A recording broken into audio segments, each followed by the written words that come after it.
Hello, gentlemen. This is the first lesson of two on solving absolute values that have single variables. So for this slide, it's just going over a couple of main steps of stuff that you should be aware of while solving absolute value. So the first thing is to actually underline the absolute value with anything that's inside of it. By underlining it, you're indicating to yourself what exactly it is that you're solving for. Once you have underlined, you need to isolate that portion of the equation because you can't do any of the rest of the steps until it's the absolute value of whatever is equal to whatever. So you need to isolate that. Then the third step is to write two separate or new equations, making sure to negate the right-hand side in the second equation. And when you see an actual example, you understand what I mean by that. Four is that you're going to solve each of the two new equations. That will give you two solutions.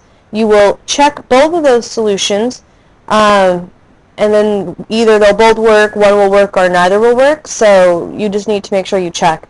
There are two special cases that you can get from absolute value, no solution and infinite solutions. So no solutions occurs when the absolute value is set equal to a negative number. Absolute value cannot equal a negative number. That should make sense, because what does absolute value do to a negative number? So the absolute value of 4 is 4, and the absolute value of negative 4 is 4. So since they both go positive, there's no way that absolute value could equal a negative. Another option is if you start to cancel everything out, and by doing so, you get like 5 is equal to 6. Well, that's not true, so that would be no solution.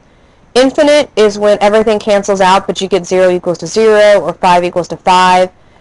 So when that happens, then it's infinite solution. So even though the variable cancels, the two sides are still equal to each other. Okay? So for the first example, we have two a and b. So the first one is 2 times the absolute value of x plus 3 plus 4 is equal to 16. And then b is the absolute value of x minus 4 is equal to 2x plus 1. B is the one that you need to be the closest or most careful with, because if you get a negative number for x, it would turn the right-hand side potentially into negative, so it would make it a non-solution. So we're going to do the first one. So A. So again, the first thing I told you to do was to underline the absolute value portion, which is the absolute value of x plus 3. Now we need to isolate. So you're going to subtract 4 from both sides. Get 2 times the absolute value of x plus 3 is equal to 12. Divide by 2. So the absolute value of x plus 3 is equal to 6. Now you have two separate equations. X plus 3 is equal to 6, and then x plus 3 is equal to negative 6. And here is that negation that I was talking about. You write two equations because, again, the absolute value of 6 is 6, and the absolute value of negative 6 is 6. So there are two possible answers for x that would still give you a 6 when you're done. So subtract 3 from the first one, and you'll get one solution of x is equal to 3. Subtract 3 from the second one, and you'll get a second solution of x is equal to negative 9. Now you'll know negative 9 works because when you plug it in, it's going to turn positive. So negative 9 plus 3 is negative 6, then you absolute value that. So they're both going to work. Now for the second one, you just go straight into the 2. So x minus 4 is equal to 2x plus 1.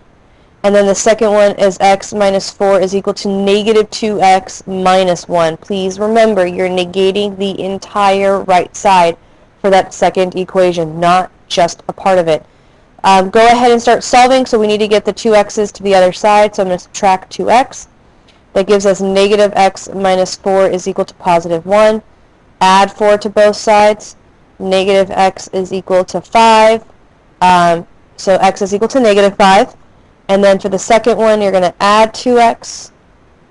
So that gives us 3x minus 4 is equal to negative 1. Add 4. 3x is equal to 3. X is equal to 1. If you plug in the negative 5, you're going to get a non-solution because you'll get 2 times negative 5 plus 1. That's negative 10 plus 1, which is negative 9. And again, absolute value cannot equal a negative number, and that would be a problem. So here are the U-tries. Please make sure that you put these again into your interactive notebooks. Left side is notes, right side are these U-tries. So that would be the end of this video. And please make sure you watch the other one.